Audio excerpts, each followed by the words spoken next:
Olá! Hoje nós vamos prosseguir no capítulo 26 de Mateus, quando vemos Pedro passando por uma grande crise. Nós vamos relembrar alguns acontecimentos da vida dele antes dessa crise e depois dela também.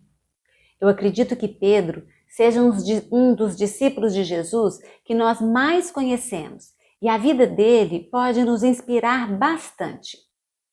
A obra que Deus realizou na vida de Pedro é um modelo, é uma referência de como o Senhor age conosco.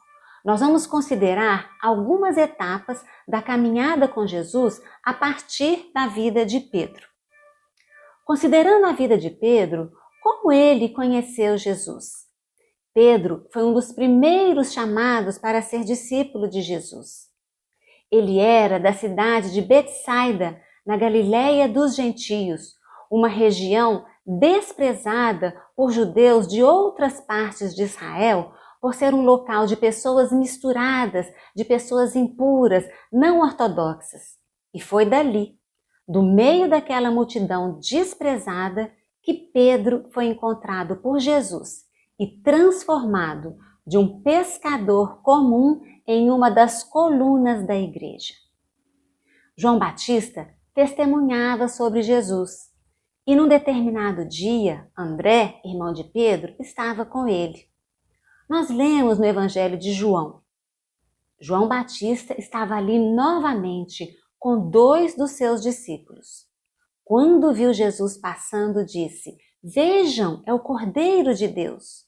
Ouvindo dizer isso, os 2 discípulos seguiram a Jesus. André, irmão de Simão Pedro, era um dos 2 que tinham ouvido o que João dissera e haviam seguido a Jesus. O primeiro que ele encontrou foi Simão, seu irmão, e lhe disse: "Achamos o Messias, isto é, o Cristo", e o levou a Jesus. Jesus olhou para ele e disse: "Você é Simão, filho de João, será chamado Cefas, que significa Pedro." André seguiu Jesus e depois se encontrou com Pedro e o levou a Jesus também. Pedro já esperava pelo Messias. Entre tantos que viviam em Israel, depois de muitos anos após a promessa da vinda do Messias, ele era um dos que esperavam a consolação de Israel, o Messias que viria, o enviado de Deus, só faltava encontrá-lo. E pelo testemunho simples do seu irmão, achamos o Messias, Pedro também o achou. Prosseguindo, nós temos também o relato do encontro de Jesus com Pedro à beira do mar da Galileia. Pedro e André estavam lançando as redes ao mar.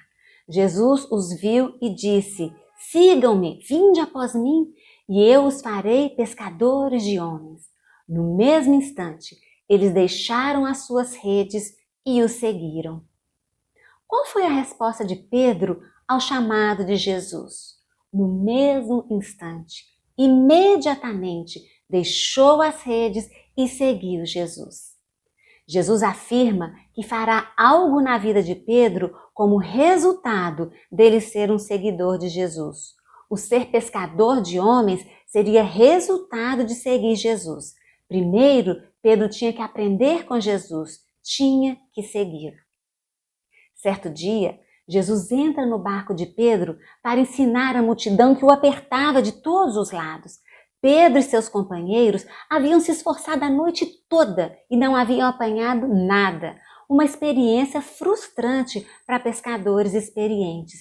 Eles estavam ali lavando suas redes sem terem apanhado nada, quando Jesus pede a Pedro que afaste o barco da praia. E dali, do barco de Pedro, Jesus ensinava o povo. Quando Jesus acabou de falar, ele disse a Pedro para lançar as redes num ponto onde as águas eram mais fundas. Imagine, eles haviam pescado a noite toda, já estavam lavando as redes, eram pescadores peritos. Mas Pedro, em respeito a Jesus, disse: "Porque és tu quem está dizendo, vou lançar as redes." E o resultado? Todos ficaram perplexos com o resultado. Pedro prostrou-se aos pés de Jesus e disse: Afasta-te de mim, Senhor, porque sou um homem pecador. Vendo quem Jesus era, Pedro tem consciência de si mesmo, a consciência de ser um pecador. Eu penso que Pedro não queria realmente que Jesus se afastasse dele, que Jesus fosse embora e o deixasse. Ele estava, na verdade, vendo quem ele era. E deve ter ficado tão maravilhoso de ver quem era Jesus, que pediu que Jesus se afastasse, porque se sentiu indigno. E as palavras de Jesus para ele: Não tenha medo, Pedro. De agora em diante, você será pescador de homens. São palavras acolhedoras, como sempre, para quem vai até Jesus. Novamente, Pedro deixa tudo e segue Jesus. O novo trabalho de Pedro foi ilustrado na sua ocupação, pescador de homens. Há várias outras histórias de Pedro com Jesus, bastante conhecidas, cheias de altos e baixos. Por exemplo, Pedro andou sobre as águas. Ele teve fé em Jesus a ponto de crer e andar sobre as águas no mar revolto, mas logo em seguida tira os olhos de Jesus, coloca os olhos no vento e afunda. Depois, em outra ocasião, Pedro confessa que Jesus é o Cristo, o Filho do Deus vivo. Ele tem uma revelação do alto. Mas depois que Jesus começa a explicar que era necessário que o Filho do Homem sofresse muitas coisas nas mãos dos líderes religiosos, que fosse morto e ressuscitasse, Pedro é capaz de repreender Jesus. Nunca, Senhor, isso nunca te acontecerá. E Jesus precisa de dizer para ele: para trás de mim, Satanás. Pedro também está presente no Monte da Transfiguração, junto com Tiago e João. Ele vê Jesus em glória, com Moisés e Elias, e logo em seguida, sem saber o que está dizendo, ele diz: façamos 3 tendas. E assim, Pedro vai caminhando com Jesus, com seus altos e baixos, com suas falas que tanto nos ajudam, e Pedro vai sempre aprendendo com Jesus. Pedro viu Jesus e o seguiu. Ele ouviu o chamado e deixou tudo para seguir seu Senhor. Ele não tinha nenhuma promessa de que seria um grande apóstolo, de que seria uma coluna da igreja. Ele tinha o chamado para seguir uma pessoa e seguiu. Aprender de Jesus para ser como Jesus. E nós? Nós já vimos Jesus? Isso foi o bastante para nós seguirmos Jesus? Nós já ouvimos Jesus nos chamando para segui-lo? Jesus disse para Pedro, que era um pescador, que ele seria pescador de homens. O princípio aqui é que todos nós seremos trabalhadores a serviço do reino. Nós seremos usados na área de atuação, na nossa área de atuação, para servirmos. Nós vamos fazer o que fazemos para servir o Senhor. E depois, então, de 3 anos caminhando com Jesus, está prestes a chegar aquela hora sobre a qual Jesus já havia falado tanto a seus discípulos, mas que eles não compreendiam. Tendo dito essas coisas, disse Jesus aos seus discípulos: Como vocês sabem, estamos a 2 dias da Páscoa, e o Filho do Homem será entregue para ser crucificado. Mateus 26, versículos 1 e 2. Nós vimos no domingo passado como a graça de Jesus se manifestou nas dificuldades dos discípulos naquelas 3 ocasiões para acolhê-los e transformá-los. Jesus então celebrou a Páscoa, comeu com seus discípulos e depois eles saíram para o Monte das Oliveiras. Quando Jesus afirmara que naquela noite todos o abandonariam, Pedro havia dito que não o abandonaria, ainda que todos o fizessem. Ele estava autoconfiante em seu amor pelo Senhor. E Jesus diz a Pedro que antes que o galo cantasse, ele o negaria 3 vezes. Pedro insiste que ele até morreria com Jesus e nunca o negaria. Os outros discípulos disseram o mesmo. Jesus disse a Pedro: Simão, Simão, Satanás pediu vocês para peneirá-los como trigo, mas eu orei por você, para que a sua fé não desfaleça. E quando você se converter, fortaleça os seus irmãos. Essas palavras enchem o meu coração. Jesus orou por Pedro. Então Jesus foi para o Getsêmani com os seus discípulos.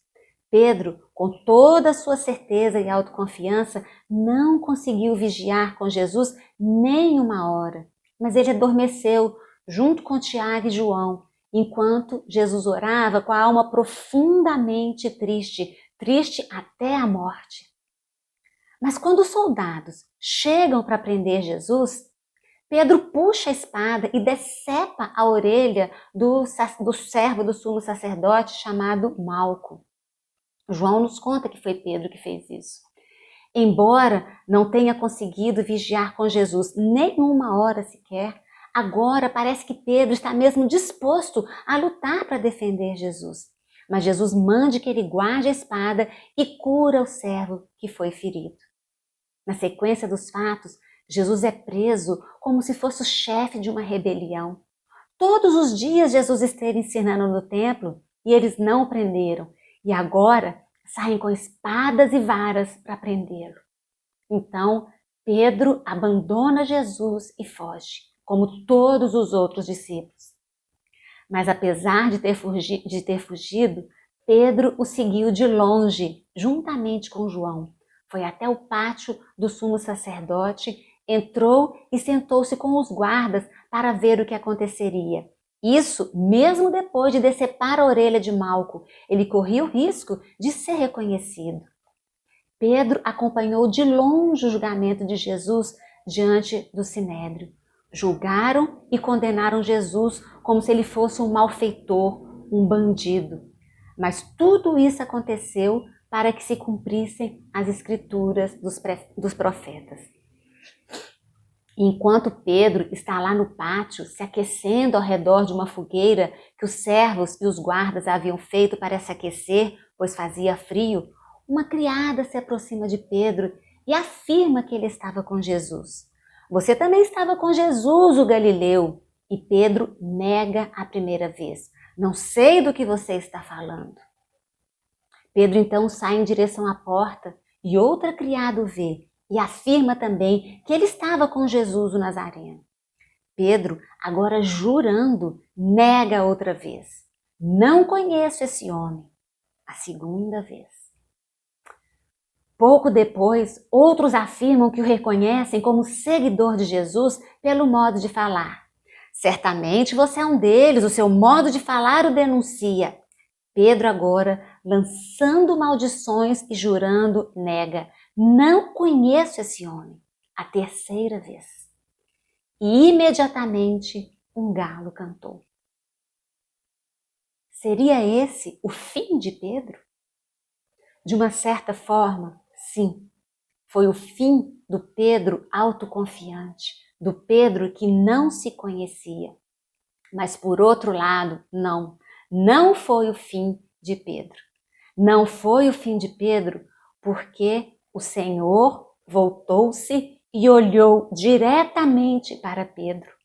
O Senhor voltou-se e olhou diretamente para Pedro. Então Pedro se lembrou da palavra que Jesus tinha dito. Antes que o galo cante, você me negará 3 vezes. E saindo dali, chorou amargamente.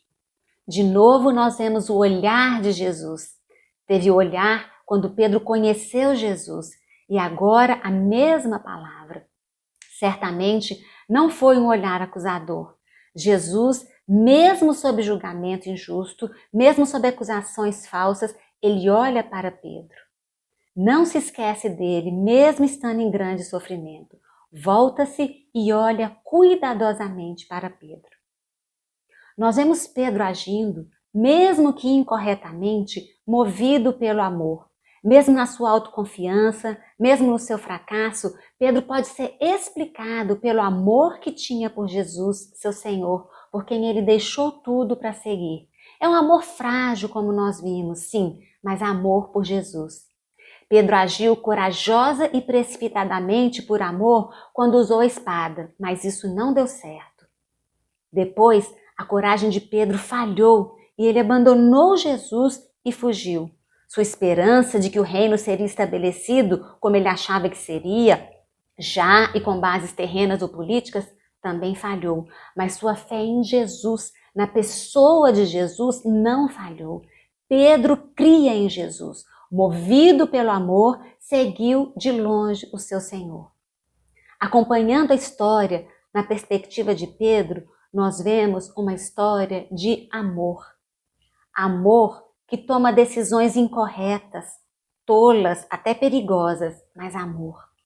Amor sem coragem, que abandona e foge, mas amor que passa a seguir de longe, amor que quer saber o que vai acontecer no final. Amor que é desafiado e se acovarda até o ponto de negar o seu Senhor. Amor que lembra das palavras de seu Senhor e chora amargamente. E nós? O que nos move na nossa caminhada? Pedro agiu na sua força natural. Isso não deu certo. Quantas vezes nós também agimos assim? Queremos até fazer tudo por Jesus, nós amamos o nosso Senhor, nós queremos defender os valores do reino, mas algumas vezes agimos na nossa força. O que vai nos capacitar a caminhar é olhar sempre para Jesus e agir como Ele agiria, movidos por sua graça e com a direção do Espírito Santo. Assim como Pedro, provavelmente nós já seguimos Jesus de longe e talvez nós já ouvimos o galo cantar mais do que uma vez. Foi o fim do Pedro depois que ele negou Jesus? Com certeza não foi. É o nosso fim quando nós falhamos? Com certeza também não é. Porque assim como Jesus orou por Pedro, ele também intercede por nós. Portanto, ele é capaz de salvar definitivamente aqueles que por meio dele aproximam-se de Deus, pois vive sempre para interceder por eles. Essas palavras maravilhosas estão registradas em Hebreus 7:25. E assim como Pedro se arrependeu, podemos nos arrepender também. Paulo escreveu aos Coríntios: a tristeza, segundo Deus, não produz remorso, mas sim um arrependimento que leva à salvação. E após Jesus olhar então para Pedro e ele chorar amargamente, nós não ouvimos mais sobre Pedro até a ressurreição de Jesus. Mas quando as mulheres foram ao túmulo levando aromas, encontraram a pedra removida e um jovem vestido de roupas brancas que disse a elas: não tenham medo, disse ele. Vocês estão procurando Jesus, o Nazareno, que foi crucificado. Ele ressuscitou, não está aqui. Vejam o lugar onde o haviam posto. Vão e digam aos discípulos dele e a Pedro. Digam aos discípulos dele e a Pedro, ele está indo adiante de vocês. Os discípulos que estavam no caminho de Emaús diziam: é verdade, o Senhor ressuscitou e apareceu a Simão. Quando eles voltaram para Jerusalém, eles deram esse testemunho. O Senhor ressuscitou e apareceu a Simão. Paulo também escreveu aos Coríntios: Cristo foi sepultado, ressuscitou ao terceiro dia, apareceu a Pedro, depois aos demais. Pedro também viu o túmulo vazio. E por que essas menções tão específicas a Pedro na ressurreição? Eu imagino que o Senhor queria encorajar a Pedro, que deveria estar arrasado depois de ter negado o Senhor. Mas mesmo depois da ressurreição, os discípulos ainda não haviam compreendido que era necessário que Jesus ressuscitasse dos mortos. E eles voltaram então para sua casa. Depois, em um determinado dia, eles estavam reunidos e Pedro disse: vou pescar. Mas naquela noite eles não pegaram nada. Ao amanhecer, Jesus estava na praia, mas os discípulos não o reconheceram. Jesus pede então algo para comer e manda que eles lancem as redes num determinado ponto. E assim eles pescam 153 grandes peixes e aí eles reconhecem o Senhor. João percebe que é Jesus e fala: Pedro, é o Senhor. Pedro, com aquele jeito dele, se lança ao mar e vai ao encontro de Jesus. Eles comem com Jesus e ninguém pergunta quem ele é, pois eles já sabem que é Jesus. E aí, Jesus tem uma conversa com Pedro em torno da fogueira. Depois de comerem, Jesus pergunta a Simão Pedro: Simão, filho de João, você me ama realmente mais do que estes? Como Pedro poderia saber o quanto os outros amavam o Senhor? Naturalmente, ele não teria como saber. Mas não muito tempo atrás, ele havia pensado que amava Jesus mais do que os outros. Pedro havia dito: ainda que todos te abandonem, eu nunca te abandonarei. Mesmo que seja preciso que eu morra contigo, nunca te negarei. E Pedro então responde: sim, Senhor, tu sabes que te amo. E Jesus pergunta mais 2 vezes para Pedro se ele o amava. Simão, filho de João, você me ama? Sim, Senhor, tu sabes que te amo. Por mais que Pedro amasse Jesus, por mais que estivesse disposto, a carne, a natureza humana foi fraca. Jesus já havia dito: o espírito está pronto, mas a carne é fraca. E Pedro negou o seu Senhor 3 vezes. Talvez a razão de Pedro ter ficado magoado com o fato de Jesus lhe perguntar 3 vezes se ele o amava tenha sido o fato de ele se lembrar daquela terrível noite quando ele negou Jesus. Pedro reafirma então seu amor por Jesus, mas agora ele se recusa a fazer qualquer comparação com os outros. E assim, Pedro é restaurado. Ele recebe uma nova missão: pastorei as minhas ovelhas. Ao trabalho de pescador de homens é acrescentado agora o de pastor. E mais uma vez ele escuta o chamado de Jesus: siga-me. O chamado para o discipulado é um chamado para toda a vida. Nós sempre vamos estar escutando Jesus nos dizer: siga-me. Jesus, como forma de perdão, deu um trabalho para Pedro fazer. Jesus não disse apenas: está tudo bem, Pedro. Não, ele deu uma nova ordem para Pedro, uma nova comissão.